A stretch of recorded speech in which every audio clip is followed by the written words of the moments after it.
nation, one election is a very good idea. That's what we all feel. हम सरकार हमारी है, तो इसमें क्या जो इलेक्शन बार बार होता रहता है तो पूरा देश में कोड ऑफ कंडक्ट हो जाता है, जितना डेवलपमेंट हो रहा है सारा रुक जाता है, सारा काम हर जगह जो भी इलेक्शन शुरू होता है एवरीथिंग गेट स्टॉप्ड। इससे बहुत प्रॉब्लम होता है सबको, तो इसलिए it is better it is to be in one, एक ही बार हो जाए तो डेवलपमेंट में भी इजी रहेगा। और बार बार जो बोलेंगे, अब मोदी जी को भी जाना पड़ता है as a prime minister, he has to attend everywhere, तो unnecessarily they will criticize. So it is better to have one election, one nation. नमस्कार दोस्तों, सदन की गरिमा की धज्जियां जो उड़ रही है राज्यसभा में, इसका पूरा दायित्व भारतीय जनता पार्टी के मेंबर्स ऑफ पार्लियामेंट के ऊपर है। हम जब से ये विंटर सेशन शुरू हुआ है, हम एक बार नहीं, हम बार बार तृणमूल कांग्रेस से कह रहे हैं कि लोगों के जो मुद्दे हैं, चाहे वो गरीबी हो, चाहे वो मणिपुर हो, चाहे वो बेरोजगारी हो, चाहे वो फर्टिलाइजर प्राइसेस में हो, उस पर चर्चा करिए। पर ये सुबह जब सदन बैठती है, मैच फिक्सिंग शुरू हो जाता है। मैच फिक्सिंग सामने से शुरू होता है और हमारे बाईं तरफ तक मैच फिक्सिंग चलता है। क्या मैच फिक्सिंग है? कि जनता की आवाज को दबाओ और वो अपनी आवाज सिर्फ चलते हैं, उनके माइक चलते हैं। मैं संसद टीवी से कहना चाहती हूँ, आप क्या बीजेपी के चैनल बन गए हैं? आज संसद टीवी पे हम क्यों नहीं दिखते? आज संसद टीवी पर एलओपी लीडर ऑफ ऑपोजिशन खड़गे जी क्यों नहीं दिखते? वो कहते हैं कि उपराष्ट्रपति एक संवैधानिक पोस्ट है, तो क्या लीडर ऑफ ऑपोजिशन संवैधानिक पोस्ट नहीं है? क्या खड़गे जी पूरे ऑपोजिशन के प्रतिनिधि नहीं है? जिस तरह से उनका अपमान और व्यक्तिगत सदस्यों का अपमान भारतीय जनता पार्टी कर रही है, ये खुले आम कौन होने दे रहा है? क्यों हो रहा है ये? माइक किसके लिए चल रहा है सदन में और किसके लिए बंद होता है? इस पे ध्यान दें आप लोग जो मीडिया के दोस्त हैं। आज जब वहां से अपमानजनक चाटुकर जैसे शब्द प्रयोग किया जाता है लीडर ऑफ ऑपोजिशन के लिए कि आप इसके खैरात के लिए बैठे हैं, उसके खैरात के लिए बैठे हैं, जब कुर्सी से बोलते हैं एलओपी को, आप किसको खुश करना चाहते हैं? इस तरह का वक्तव्य ये सदन के गरिमा के खिलाफ है। पर ये मैं फिर से कह रही हूँ, ये मैच फिक्सिंग चल रहा है राज्यसभा में। ममता दीदी का निर्देश है कि हर सदस्य तृणमूल कांग्रेस का लोगों के मुद्दे पर हम यहाँ बोलने आए हैं, बीजेपी के भ्रष्टाचार पे हम बोलने आए हैं। आप जो लेबर 100 दिन का काम करता है बंगाल में, उसके पैसे आप नहीं दे रहे और एक उद्योगपति का आप जेब भर रहे हैं, तभी आप सदन में हमें बोलने नहीं दे रहे हैं। एक बार माइक खोल के देखिए, हम बताएंगे कि लोगों के मुद्दे क्या है। मैं मानती हूँ सदन की गरिमा, सांसदों का सम्मान, ये सब इन सब की धज्जियां उड़ा दी है भारतीय जनता पार्टी ने। एज ए रूटीन जब हम चेक करते हैं मेल, सुबह उठते ही हमारा सबसे पहला काम एज प्रिंसिपल्स यही होता है कि हम सबसे पहले स्कूल की मेल चेक करते हैं। सो मैंने 5:50 पे जब मेल चेक करी तो I gave the information to the police and immediately police action में आ गई और उन्होंने एकदम यहाँ पर गाड़ियां भेजी हमारे पास। और हमारी सबसे पहली जो प्रायोरिटी और जो रिस्पॉन्सिबिलिटी होती है एज स्कूल, वो है हमारे बच्चों को और स्टाफ को सुरक्षित रखना। तो हमने सबसे पहला कदम वो उठाया कि हमने सारी बसेस को मना कर दिया कि आज पिकअप नहीं है। पेरेंट्स को इन्फॉर्म किया गया कि फिजिकल की जगह आज ऑनलाइन स्कूल शिफ्ट होगा एंड सबको सबसे पहले सबकी सेफ्टी को इंश्योर किया गया। उसके बाद एक रेगुलर स्कूल को चलाने के लिए ऑनलाइन जो भी इंतजाम करने होते हैं वो करे गए। दिल्ली पुलिस बराबर साथ खड़ी रही, तो काम बड़ा तरीके से हो गया एंड वो लगातार हमारे साथ हैं और चेकिंग हो रही है। अभी किसी स्कूल में ऐसा कुछ मिला नहीं है। आई होप सब सेफ है। जो आपको ईमेल मिला है उसमें क्या कुछ ऐसा मेंशन किया गया 13-14 क्या उसमें बात लिखी है? जैसे एक थोड़े आजकल मेल आ रहे हैं, आपको पता है, वैसे ही 13 और 14 तारीख के लिए थोड़ा धमकी भरा मेल था, जिसके लिए हमने पुलिस के साथ मिलकर जो भी ड्यू प्रिकॉशन लेने चाहिए थे स्टूडेंट्स की और स्टाफ की सेफ्टी को रख के सारे इंतजाम किए गए हैं। चेकिंग पूरी हो चुकी है क्या अभी स्कूल के अंदर?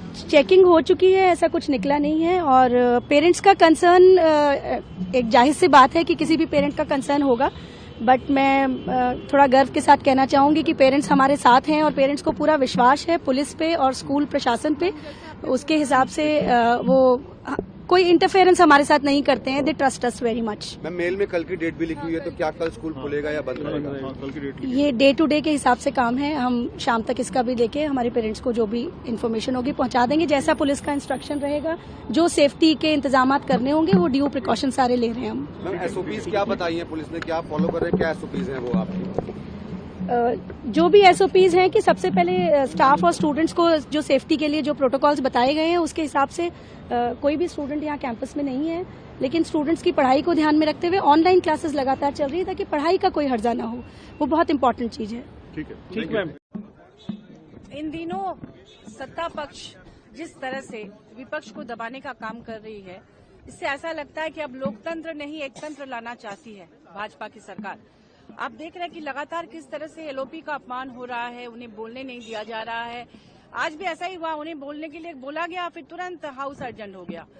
ये सरकार जो है वो सिर्फ नाम के वास्ते दलित या आदिवासी या किसान के हित की बात तो करती है, लेकिन जब उनको करना होता है तो लगातार उनका अपमान करती है।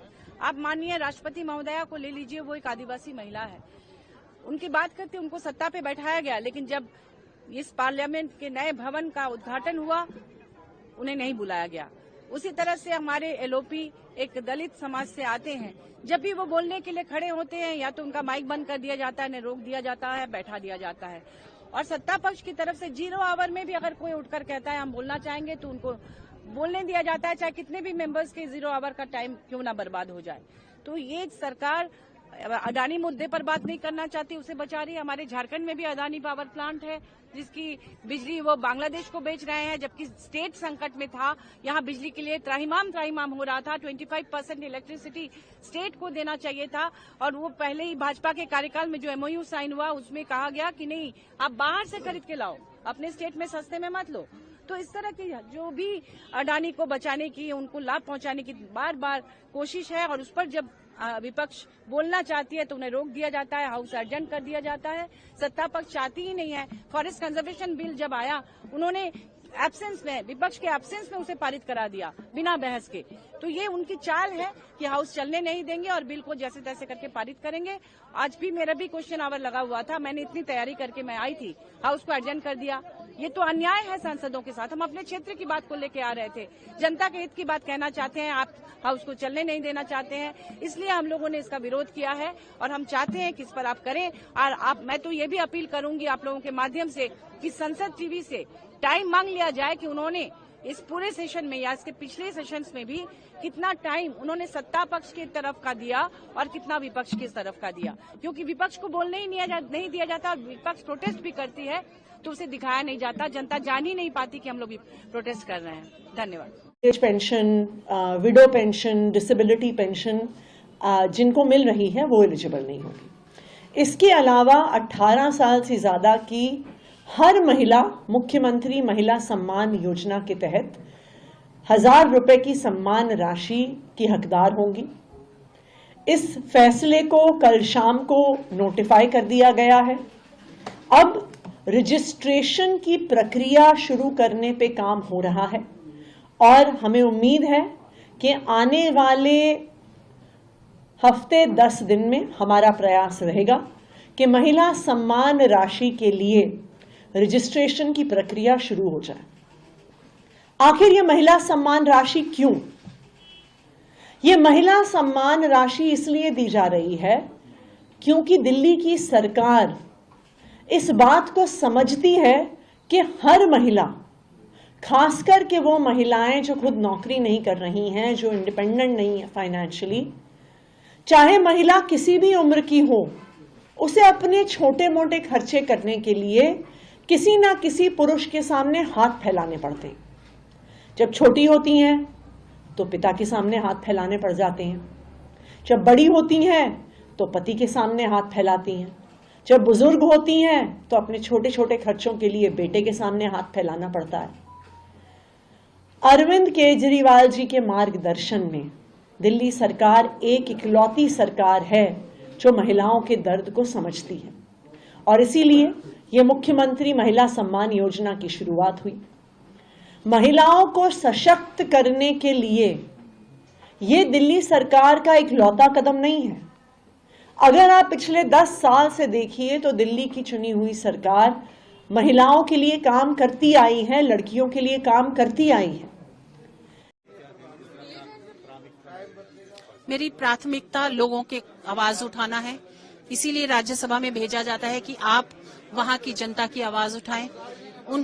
मैं महिलाओं के वहां से आई हूं, 9 साल मैंने काम किया है, तो उनके दुख दर्द या उनके एम्पावरमेंट के लिए जो भी काम बनेगा वो मैं करूंगा। कार्यकर्ताओं का ये गौरव है कि आज हम सब बूथ की समिति, मंडल की समिति, कार्यकर्ता सहित हमारे प्रदेश के पहले अध्यक्ष मल्होत्रा जी के यहाँ हम लोग आकर उनसे चरण वंदन कर आग्रह करके कि आप बूथ को सशक्त करते हुए भारतीय जनता पार्टी को यहाँ तक पहुँचा पाए हैं। तो आज मल्होत्रा जी ने हम सबका प्रणाम स्वीकार किया, हम सबके हौसले बुलंद किए, उसके लिए कार्यकर्ताओं की ओर से उनको आभार व्यक्त करती हूँ। एक विशेष नेम प्लेट उनके घर के बाहर लगने वाली है, उसको भी उन्होंने बड़े स्नेह के साथ स्वीकार किया। भारतीय जनता पार्टी की सबसे बड़ी ताकत ही यही है कि हम संगठन और कार्यकर्ता के आधार पर यशस्वी प्रधानमंत्री नरेंद्र मोदी जी के नेतृत्व में भारतीय जनता पार्टी की जीत दिल्ली में सुनिश्चित करने वाले हैं। और शुभारंभ जब बड़ों के आशीर्वाद से हो तो परिणाम सुखद ही होता है। तो आपका आभार कि आपने सभी कार्यकर्ताओं को अपना आशीर्वाद दिया। और जैसे कि हमारे वरिष्ठ कार्यकर्ता बहुत ही संयमित दृष्टि से बड़ा ही सरल स्वरूप में काम करते हैं, तो मल्होत्रा जी ने अपना आई कार्ड भी स्वीकार किया जिसमें बूथ पर भी वो मार्गदर्शन देने के लिए तैयार हुए हैं। ये उनका बड़प्पन भी है और ये भारतीय जनता पार्टी के अनुशासन का एक अहम प्रतीक भी है।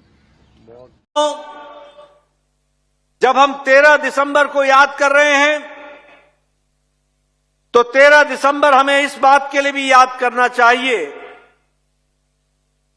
कि आज से 23 साल पहले 2001 में 13 दिसंबर को भारत की संसद पर आतंकवादियों ने भी हमला किया था।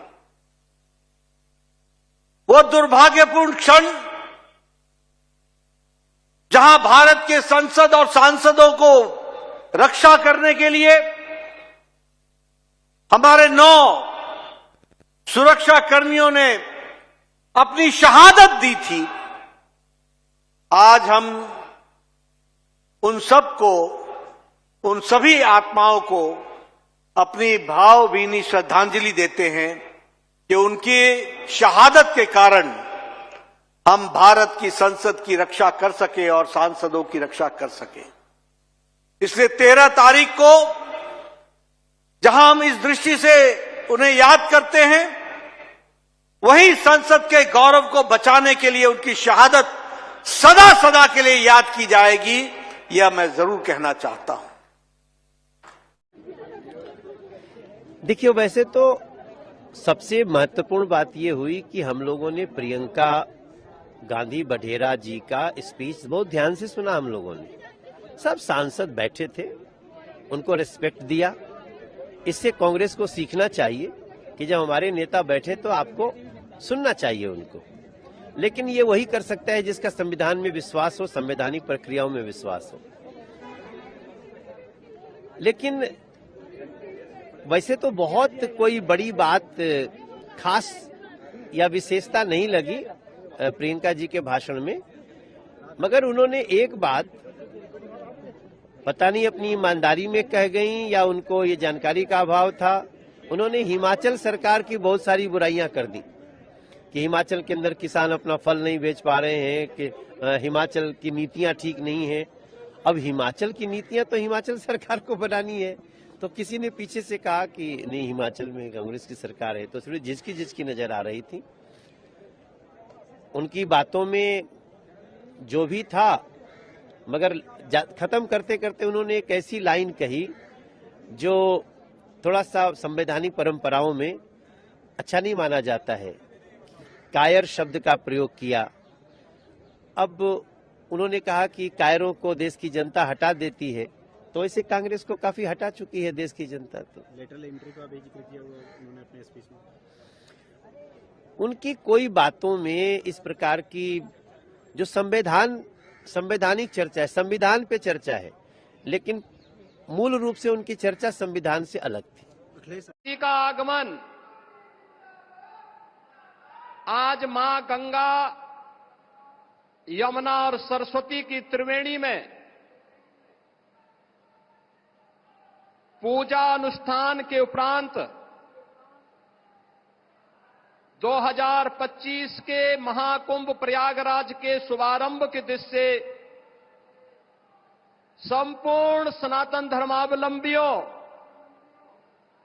देश और दुनिया के अंदर भारत के प्रति अनुराग रखने वाले सभी श्रद्धालु जनों के लिए अत्यंत महत्वपूर्ण है। हजारों करोड़ रुपए की परियोजनाओं की सौगात लेकर के उनका लोकार्पण आज आदरणीय प्रधानमंत्री जी के कर कमलों से यहां पर होने जा रहा है, जिसमें पहली बार 2019 के प्रयागराज कुंभ में प्रधानमंत्री जी की ही प्रेरणा से, उनके मार्गदर्शन और उनके आदेश पर सैकड़ों वर्षों के बाद श्रद्धालु जनों को अक्षय वट के दर्शन हुए थे। इस बार आदरणीय प्रधानमंत्री जी के ही मार्गदर्शन में अक्षय वट कॉरिडोर का भी आज उद्घाटन होने जा रहा है। बड़े हनुमान जी, जिनका अभिषेक करने के लिए मां गंगा प्रतिवर्ष आती है,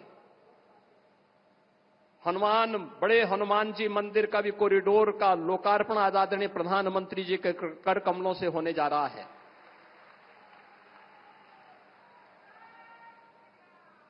सरस्वती कूप, जिस त्रिवेणी में अदृश्य रूप में मां सरस्वती वास करती है, पहली बार श्रद्धालु जनों को 2019 में सरस्वती कूप के भी दर्शन हुए थे और वह भव्य रूप आज यहां पर सरस्वती कूप कॉरिडोर के लोकार्पण के साथ होगा। देखिए, आज सुबह 5:30 बजे करीब हम लोगों को एक अलर्ट मिला कि कुछ स्कूलों में ईमेल आए हैं हमारे डिस्ट्रिक्ट में, जिसमें बॉम्ब थ्रेट दी हुई है। तो उसको जैसे ही ये इन्फॉर्मेशन मिली है, सब लोग एक्टिव हुए हैं और जो भी प्रोटोकॉल है वो फॉलो किया गया। स्कूल्स को खाली किया गया है और बॉम्ब डिस्पोजल स्क्वाड से उनकी चेकिंग की गई है।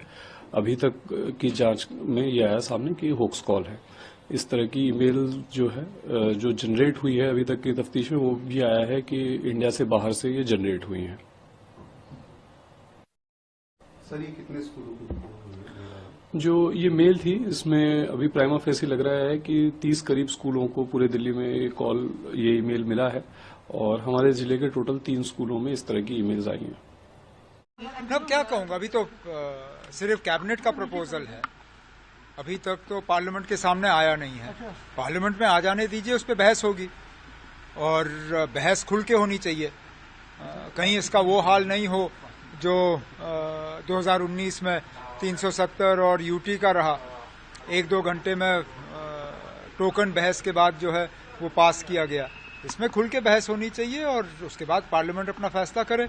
जहां तक नेशनल कॉन्फ्रेंस का सवाल है, हम बैठेंगे और एक इसमें राय बना के अपने मेंबर पार्लियामेंट्स को बताएंगे कि किस तरह वोट करना है। सर, आपका दरबार में जो आपने कहा है, आज जो है इकोनॉमिक हिंदू वर्ल्ड फोरम यहाँ पे मनाया जा रहा है, आप किस तरह से गोवा को यहाँ पे प्रमोट करना चाहते हैं?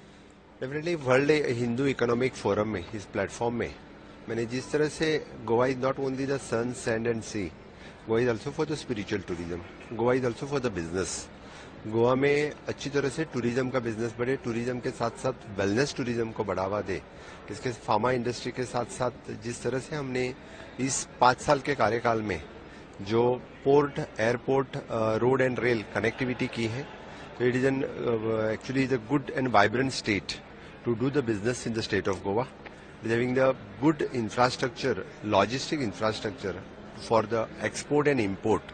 तो इससे आगे गोवा जैसे छोटा राज्य होने के बाद भी हमने टूरिज्म को इंडस्ट्री का स्वरूप दिया है, लॉजिस्टिक को इंडस्ट्री का स्वरूप दिया है। हमारे यहाँ पे investment promotional board along with the industrial development corporations, जो वहाँ पे इंडस्ट्री सेटअप करने के लिए and with a single window clearance we are promoting.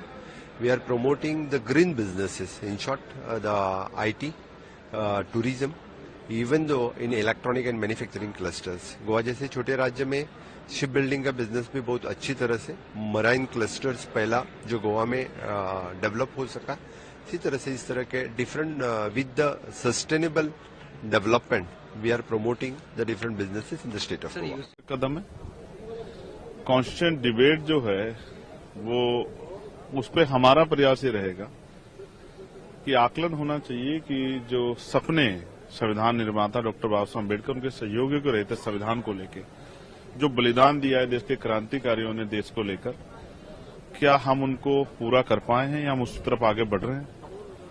और मैं समझता हूं जब ये एक डिबेट होगी तो बहुत कुछ जो है, क्योंकि देश के कोने कोने से सांसद यहां चुन के आए हैं, तो मैं समझता हूं कि बहुत कुछ देश के सामने आएगा पार्लियामेंट के जरिए, जिसको जो है शायद लोग न जान पाए। मेरा तो बहुत अच्छा जो है, क्योंकि मैं एक वकील भी हूं और कॉन्स्टिट्यूशन पे मेरा जो है एक अच्छा जो है हमेशा जो है ये रहा है कि कॉन्स्टिट्यूशन पे चर्चा जरूरी है और कॉन्स्टिट्यूशन के मूल्यों को जो है समझना जरूरी है। देश के एक बहुत बड़ा तबका जो बहुत पढ़ा लिखा भी है वो भी अपने राइट्स और ड्यूटी नहीं जानता है।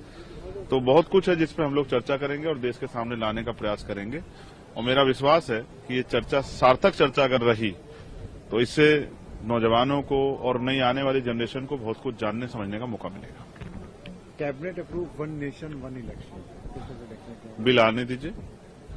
मैं जब जरूरी नहीं कि हर चीज का विरोध करूं, जब कोई बिल आएगा उस बिल में क्या है उसके जो क्लोज को जब हम लोग पढ़ेंगे तभी मैं उस पर अपनी टिप्पणी कर पाऊंगा। देख, सुप्रीम कोर्ट ने जो निर्णय लिया है कि जो मंदिर मस्जिद के लेकर कोई भी अब आती है तो उसको नहीं, एक ठहराव जरूरी था और सर्वोच्च न्यायालय की तरफ सबकी निगाह थी। ये ठहराव नहीं होगा तो रोज जो है बुनियादी मुद्दों से ध्यान हटके इसी तरह की चीजों पर चर्चा होती रहेगी और अस्थिरता का माहौल बना रहेगा। मैं सर्वोच्च न्यायालय की प्रशंसा करता हूं कि जो जहां उम्मीदें खत्म होती है सर्वोच्च न्यायालय अक्सर जो है उन उम्मीदों को दोबारा जिंदा रखने का प्रयास करता है। इसलिए सर्वोच्च न्यायालय का धन्यवाद। और भविष्य में भी जो है जाति, धर्म, भाषा, स्थान के आधार पर गैर बराबरी जो हो रही है उस गैर बराबरी के खिलाफ बराबरी का जो है संदेश माननीय सर्वोच्च न्यायालय से आता रहे और इस तरह के जो डिस्टर्बिंग एलिमेंट हैं जो देश का माहौल खराब करना चाहते हैं, देश का माहौल बिगाड़ना चाहते हैं, उन पे जो है अंकुश लगे, इसका भी मैं जो है सर्वोच्च न्यायालय से प्रार्थना करता हूं। जो इलाहाबाद जज ने बोला था उसका इम्पीचमेंट नोटिस किया है अपोजिशन, जरूरी है और मैंने उस पर सिग्नेचर भी किया और मैं आपको फिर ये स्पष्ट करता हूं, अगर ऐसे जज जैसा मैंने पहले भी कहा अगर वो प्रमोट होकर सुप्रीम कोर्ट आ गए तो कोई ऐसा फैसला ना दे दे जिसका नुकसान जो है देश को एक बड़ी क्षति के रूप में उठाना पड़े। तो इसलिए मैं स्पष्ट करता हूं ऐसे जज और उनके सारे फैसले जो पिछले फैसले हैं उनका भी निरीक्षण होना चाहिए और भविष्य में उनकी सेवा पे जो है रोक लगनी चाहिए कि उनको भविष्य में कोई आधार ना हो इस तरह के फैसलों में इन्वॉल्व होने का, क्योंकि उनके द्वारा दिए गए फैसले मुझे नहीं लगता कि वो न्यायिक होंगे या वो निष्पक्ष होंगे। मुझे उनके सभी फैसलों पर शक होता है उनकी विचारधारा के आधार पर। ये महाकुंभ एकता का महायज्ञ है जिसमें हर तरह के भेदभाव की आहुति दी जाती है।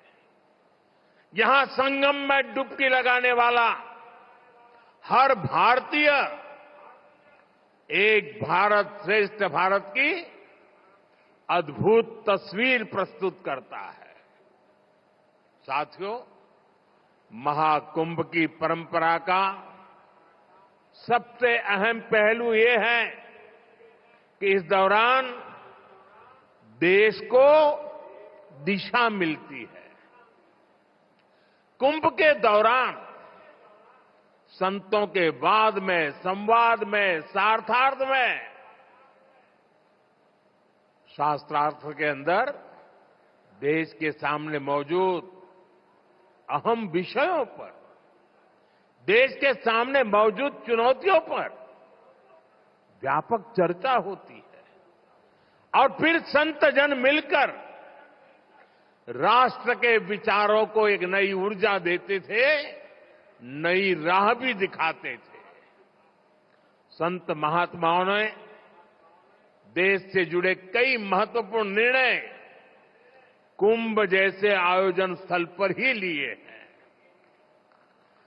जब संचार के आधुनिक माध्यम नहीं थे, तब कुंभ जैसे आयोजनों ने बड़े सामाजिक परिवर्तनों का आधार तैयार किया था। कुंभ में संत और ज्ञानी लोग मिलकर समाज के सुख दुख की चर्चा करते थे, वर्तमान और भविष्य को लेकर चिंतन करते थे। आज भी कुंभ जैसे बड़े आयोजनों का महात्म्य वैसा ही है। ऐसे आयोजनों से देश के कोने कोने में समाज में सकारात्मक संदेश जाता है। राष्ट्र चिंतन की ये धारा निरंतर प्रवाहित होती है। इस आयोजन के नाम अलग अलग होते हैं, पड़ाव अलग अलग होते हैं, मार्ग अलग अलग होते हैं, लेकिन यात्री एक होते हैं, मकसद एक होता है। साथियों, कुंभ और धार्मिक यात्राओं का इतना महत्व होने के बावजूद पहले की सरकारों के समय इनके महात्म्य पर ध्यान नहीं दिया गया। श्रद्धालु ऐसे आयोजनों में कष्ट उठाते रहे, लेकिन तब की सरकारों को इससे कोई फर्क नहीं पड़ता था। इसकी वजह थी कि भारतीय संस्कृति से, भारत की आस्था से उनका लगाव नहीं था। लेकिन आज केंद्र और राज्य में भारत के प्रति आस्था, भारतीय संस्कृति को मान देने वाली सरकार है।